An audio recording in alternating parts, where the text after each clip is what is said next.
OFW. Yan, nilinis naman tayo ng banyo. Talaga naman.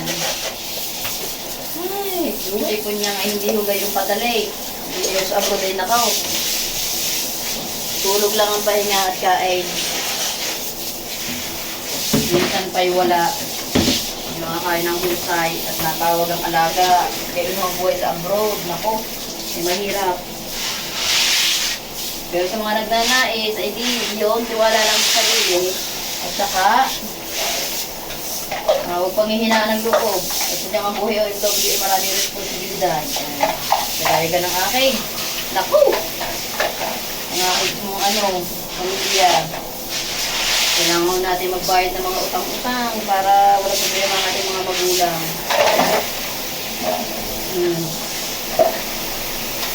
Masarap po ng walang utang. Kasi talagang minsan di tayo nagtitipid. Kailangan mo nating kumayod para maubos ang ating utang. Mahirap po muna sa utang. Tapos pababayaan ang ating pamilya. Priority ko talaga yung pamilya. Aming mga OFW. Hindi ang buhay hindi mapariwala. Yan ako sa Jadini sa abroad. Naku! Mahirap. Pero kailangan tiisin. Para lang sa pamilya. Lagi na ho ang aking sambit ay pamilya. Ay tunay po. Pamilya ho ang una talagang priority. Ay, talaga naman. Wala mo tayo magagawa. Hindi tayo pwedeng magreklamo. Tayo nangangamuhan. Kahit anong iutos. Ay, sige.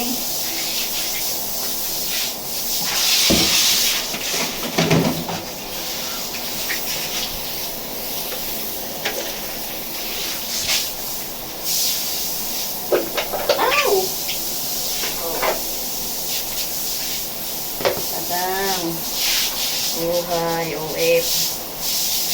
Nalilis pa ng balkonahe. Mga kung ano-ano. Katatapos ko lang akong maglinis ng loob ng bahay. Ay hindi ko pwede mag-video doon na naglilinis. At siyempre, may camera po tayo. O protection na rin po sa ating sarili. Saka sa privacy ng amo. Irespeto natin yun. Ay, mga CCTV. Tago-tago lang. Huwag tayo makapag-video-video. Siyempre, alawin ang sarili. Mga ganitong bagay. Kaya sa mga kapwa ko OFW, tatagan niyo po yung mga loob. Huwag po ay manghihinaan ng loob. Talagang ating hinuhugutan ng lakas niyang ating pamilya. God bless sa ating lahat. Naway pagpalain tayo lagi ng Panginoon. Bigyan tayo lagi ng malakas na pangangatawan. Siyempre, kayo po, huwag niyo pababayaan mga sarili ninyo. Lalo tayo mga breadwinner. Hindi pwedeng tumigil sa pagtatrabaho. Talaga naman. Tayo ho ay inaasahan sa atin.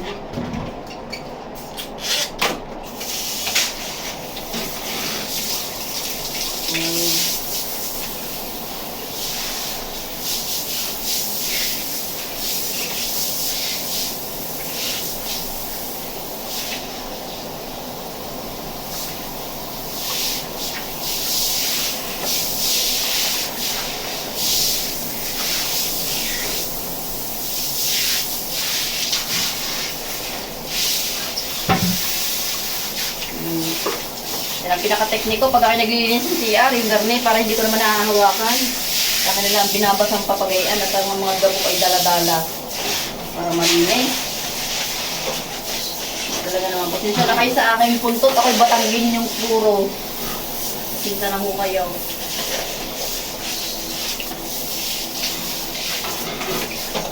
Yan, busy si Inday. Hindi ho tayo maaaring hindi gagawa. Kahit kung aking amoy wala, ay kailangan kong manarbaho. At talagang may kalaban tayong sensitive eh. Pero kahit naman ho sila'y nandun, ako'y may nagawa din kahit pa paano. Mahirap din naman. Kahit baka lang sasabihin kaya nagawa yung CCTV o dahil nandiyan ang amoy, hindi po. Sadyang likas ang pagiging masipag. Bawal mo ang tamad. Kahit pinapasahuran may nangangamuhan. Yung maring hindi gagawa. Kahit pa'y walang CCTV man. Katakot-takot na paglilinis at talagang parang itinuturi ko na oring bahay ko. Parang second home ko kung tawagin bagay second home na. Siyempre, second family ko na rin sila. Mababait naman ho ang aking amo. Kaya sabi ko, swerte ako. Hindi kagaya ng iba na talaga namang sinasaktan ako. Pagkali ko, naku, nakakatakot. Hoy, mga sinasaktan ng amo. Nako. Huwag na ko kayo magdalawang isip. Kayo ay lumarga na. Iwanan na ninyo. Marami yung amo. Hindi tayo mo umpisang sinasaktan masasanay. Sa 3 taong ko ng pananatili din bilang OFW. Ako naman patatlong amo sa patatlo kong amo medyo parang ako siniwerted. Ako hindi masyado nagagamit ng mga kung ano-ano mga pang-materyales sa panglinis. Lahat medyo automatic. Kasi yung iba, kaya pagod na pagod yun. Nagamit pa ng parang tambong na maliit. Di halos sumubsub ka na sa pagwawalis. Pagkakaliit. Di sa atin naman yung tambuhin mahaba ang tangkay. Hindi pagkaka-excel. At dahil sila yung mga tinatawag na pungsoy. Kaya yung din may mga pungsoy-pungsoy. Kaya sila may excel ang minsan. Ang tambo. Sige, wala tayong magagawa. Pagkagayon. Tiis ngalay ang ating mga tuhor. Mga kasukasuan.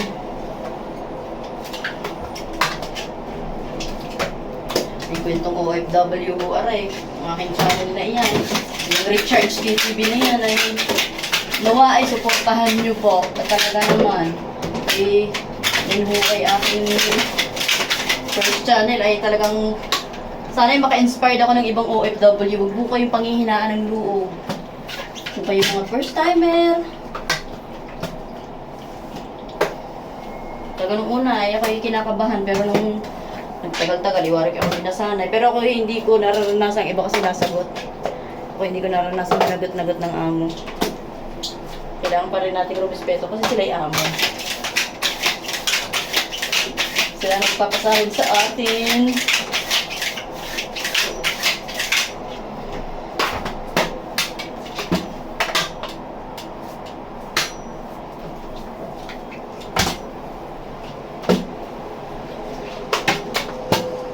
Kailangan tayo umuwi sa Pilipinas ng hindi bahita Pag bahita iwari ko nako, sa mahal ng bilihin kailangan natin kumayor.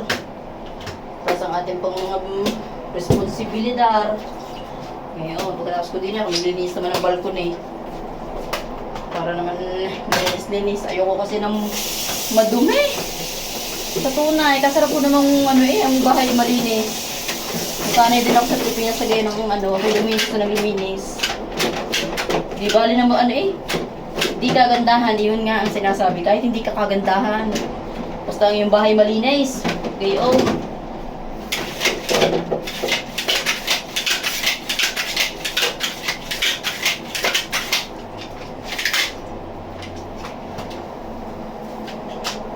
Sa mga nagsuporta po sa akin, ako maraming salamat po sa inyo. Kung po kayo mananawa sa akin, mga video, mga kalilinis at saka yung kakakwento ko ng OFW life. Nako, ito sana kayo ma-inspired sa aking video iyan. Ako yung taga Batangas, kaya gamit punto, ipasensya na ho kayo. May ay kakauna ng alaga. Aking patutulugin, pagkagaling ng school. Hindi ako medyo pahingahin naman. Ilang pinakapahinga pag ang aking alaga ay nakatulog. Hindi. Sarap po, Rico. Ilang oras din pahinga. Naman na 1 oras. Sanay na rin naman ho ang kahit hindi nakakapahinga. Sa iba na ko, nakakaawa. Ay, makikwento ko sa inyo. Ako'y may kaibigan.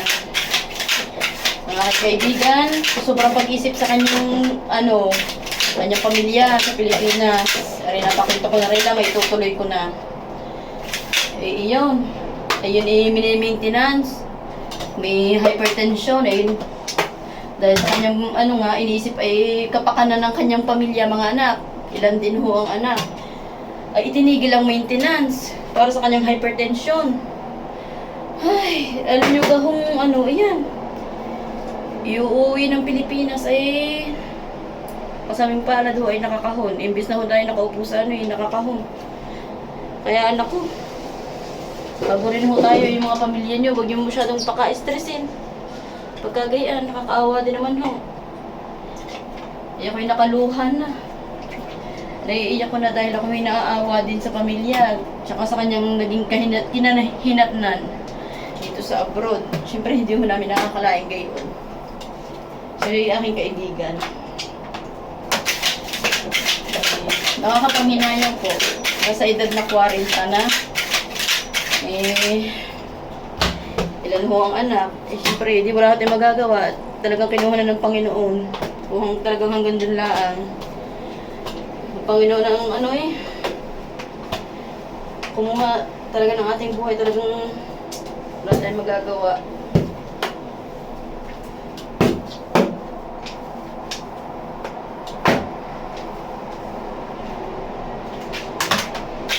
Iuwi ho yun mamayang iuwi ho yun mamayang gabi. Kasamang pala, hindi ho tayo makaka-attend ng ng tinatawag ho na viewing dito. Pagka yung iuwi na, hindi ho tayo makaka-attend. At tayo ho may trabaho at napatapat ho ng Lunes ang viewing. Alam nyo gang yan, excited na excited. Excited na excited, no? Pupunta ng Japan sana, kasama ng amo. May kwento ko sa inyo, yun dapat ipupunta ng Japan kasama ang amo. Pero hindi ho nagising araw ng linggo. Hindi ho nagising araw ng linggo. At tumawag na ambulansya yung amo. Talaga namang emergency. Pagdating ng ospital ay comatose. Ilang araw lang, mga linggo, tapos ilang araw lang, Biyernes, dineclared na wala na po talaga. Kaya sa aking mga kababayan, ingatan niyo po yung mga sarili. Marami man tayong problema, pero huwag niyo po pababayaan ang inyong mga sarili. Dahil po kawawa tayo pag tayo ay humantog sa gayon ng ating sarili ating napabayaan. Isa lang po ang ating buhay.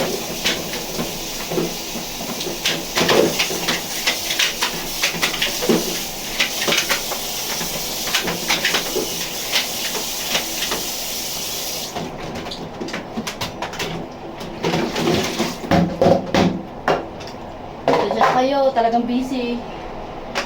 Marami pa akong gawain. Ang alaga darating. Ngayon ako. Hindi mo napakakainin. Kahit mala ang prutas ay maabutan.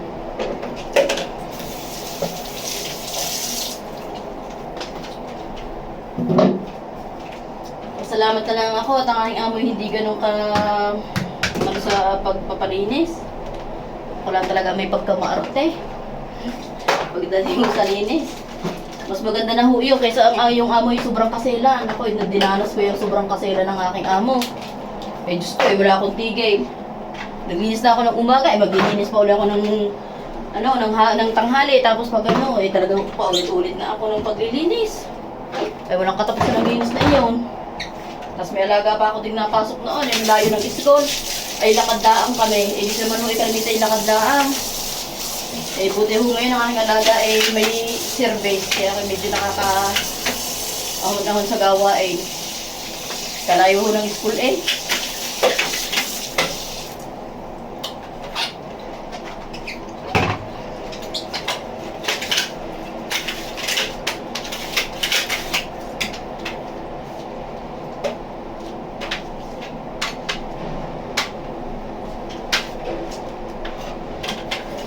makuha ang isang aray. Ako'y pinagdamutan pa para ako'y matapos na.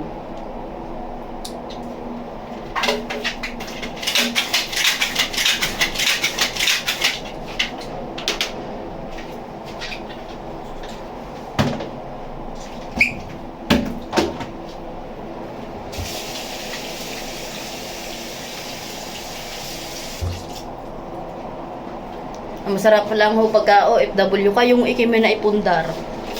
May naipundar ka, talaga naman. Yun na napakasarap. Sa akin ho, wala ho. At ako ay nagpa-renovate ng aming maliit na tahanan. Sa ako na ho ipakikita pag natapos. Talagang renovate muna. Wala akong maibili pa ng kuwan. Napatigay. Talaga naman pagkakamahal ng water materialis. Pero ako'y inspired at ako'y naipaayos ko ng konti ang aming bahay. Ayun lang ho talaga aming kasiyahan mga OFW, yung may nakikita ka sa pinaghirapan. Masaya na po ako doon.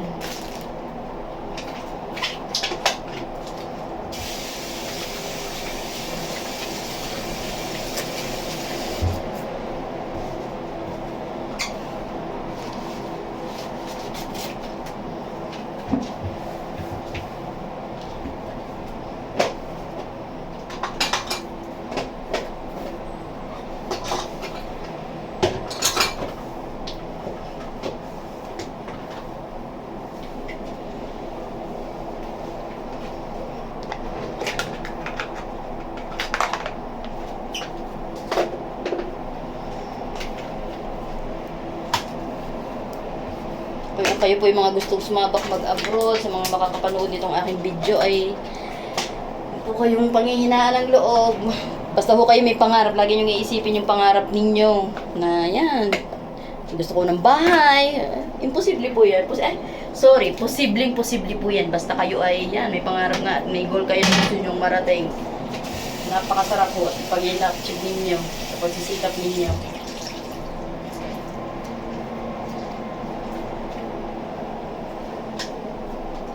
Nawa po ay ma-inspired kayo sa aking kwento kahit na ako may pagkamadaldal ding maigay.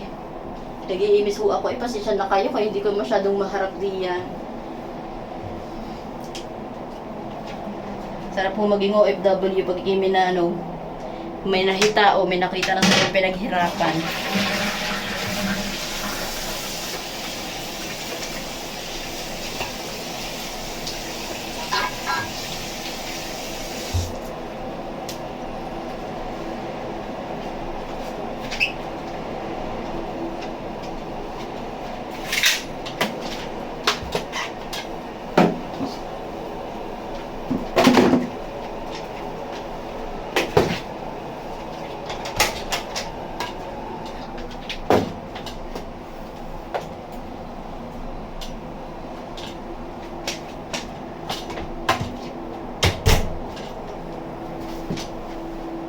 Ngayon po, ako'y tapos na maglilinis. Ngayon ang aking gagawin ay ako'y mag-games ng balcony. Nang maganda-ganda naman ang uwi ng aking amo. Ako naman ho, laging pinupuri. At ang aking alaga ay aking naaalagaan ng husay. Ako'y masaya doon at ako'y ang aking alaga ay nasa maayos lagi. Ako'y masaya at kami ko. Mahalaga sa akin ay ang aking alaga. Kahit ako hindi maka-imis. Yun din mo, mahalaga sa mga employer. Pagka dito sa Hong Kong, ang mahalaga yung nababantayan yung mga anak nila kasi nga sila yung mga busy sa trabaho, hindi nila magawang bantayan ng maayos ang anak nila. Ayaw nila minsan ipaubaya sa kagaya niyan. Yung akin ho ang nag-alaga ho niya for 2 years ay ang mama, yung pinakalola ng yung ina ni Sir, lola, yung ina ni Sir. Ina ng aking among lalaki. Yun ho, nag-alaga for 2 years. And yun, ay medyo napagod na ho yung matanda. Ay naghanap na ho ng helper. At yan ho, ako po ay first helper. Lagi po ako naong napupuntahan kung amo ay ako ang kauna-unang helper. Kaya ho, mas maganda pag ikaw ay first na helper. Hindi ho yung mga karanasan na halimbawa at yung nagkaroon na ng helper dati, may nauna sa'yo. Kasi hindi mo maiwasang mag-compare. Yun po yun. Kaya thank you po and God bless everyone. Napahalbaho ang ating kwento. Tsaka napakadaldal ko na ho. Ay salamat ho sa inyong pakikinig. Naway huwag kayo manawa sa aking video. Please subscribe my channel po. And ingat po kayo palagi mga ka-OF. God bless everyone. Love you all.